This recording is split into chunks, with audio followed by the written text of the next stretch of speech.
Древнее башенное селение Байни встречает участников восхождения палящим солнцем. Группы только начинают свой путь. Впереди их ждет непростая дорога. Кто-то доберется до вершины уже часа через 3, а другие до пиковой точки так и не дойдут. Большинство участников заканчивают маршрут возле храма Мят-Сели. Но те, для которых восхождение всего-то более сложная прогулка, планируют идти до конца.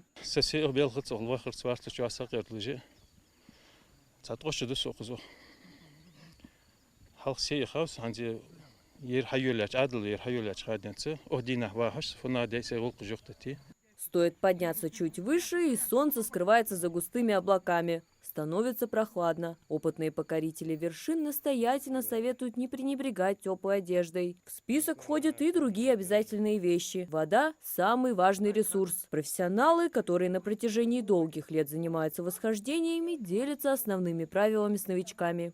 С собой нужно взять самое главное, дополнительные ноги. Это вот трекинговые палочки. Без них очень будет сложно подняться, даже подготовленным людям. Это помогает в любом случае. Хорошая, удобная обувь должна быть, желательно трекинги, или же более мягкая обувь, чтобы не было нагрузки. Хотя бы зарядку делать, заниматься. Вот я два года, считай, не походил, на машине ездил. Сейчас я тяжело поднимаюсь. Раньше я очень легко поднимался.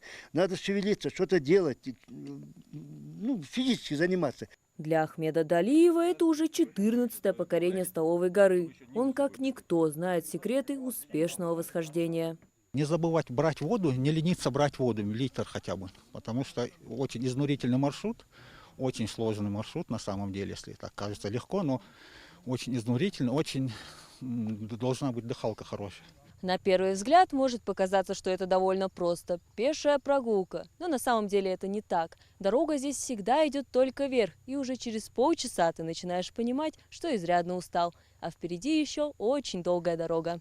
Участвуют в восхождении абсолютно все – молодежь, взрослые, пожилые люди. По пути можно встретить и самых маленьких покорителей вершины, показывающих настоящий мастер-класс. В долгую дорогу они отправились с энтузиазмом, настроены решительно. Очень сложно. Еле палки нашли, чтобы идти.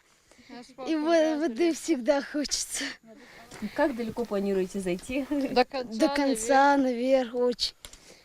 Думаете, сможете осилить? Да. Собрались здесь и участники форума «Непокоренные. Восхождение». Молодые люди приехали из разных регионов страны, в том числе из ЛНР и ДНР. Екатерина Мороз и Вячеслав Левчинский из Донецкой республики впервые посетили Ингушетию, но уже под впечатлениями.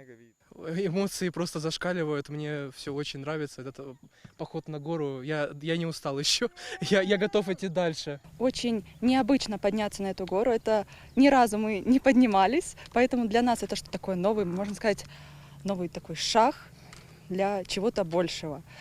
В общем, эмоции на самом деле зашкаливают, тут настолько красиво. Приезжают сюда и целыми коллективами. Считают, что восхождение – хорошая идея для сплочения. С такой целью Столовую гору приехали покорять коллектив школы 21 и члены Русского географического общества. А кто-то же использует эту возможность для досуга с семьей. Решили приехать вот из-за них, чтобы они попробовали посмотреть, как у них получится. Надеемся до конца дойти. Погода хорошая, солнце не печет. Восхождение на Столовую гору берет корни еще с древнейших времен, когда люди поднимались к храму Мят-Сели для осуществления религиозных обрядов в дни летнего солнцестояния. В 21 веке этот старинный обряд был возрожден. Минац-Ингушетия организовывает массовые восхождения уже более 10 лет, порой внося изменения в формат. В предыдущие годы можно было принять участие и мотоучастникам. В этом году было ограничено их участие, так как в прошлом году участниками пешего восхождения были выражены недовольство по поводу громких звуков и вероятности причинения легкого вреда здоровью мотоциклами пеших восходящих. Сегодня туристический потенциал Ингушетии стремительно развивается. Ежегодное восхождение тоже вносит свой вклад в общее дело развития туризма. Такие мероприятия они способствуют популяризации трекинговых маршрутов, активного туризма, пешего туризма и позволяют гостям, также жителям, которые редко выезжают в горы, показать все наши основные локации, показать наши красоты. Восхождение не просто полезно для здоровья, это традиция ингушского народа. Сегодня Столовая гора продолжает притягивать людей. Она становится чем-то родным для всех, кто только начинает идти по тропе вверх. Мария Макеева, Сулейман Костоев, Магаз 24.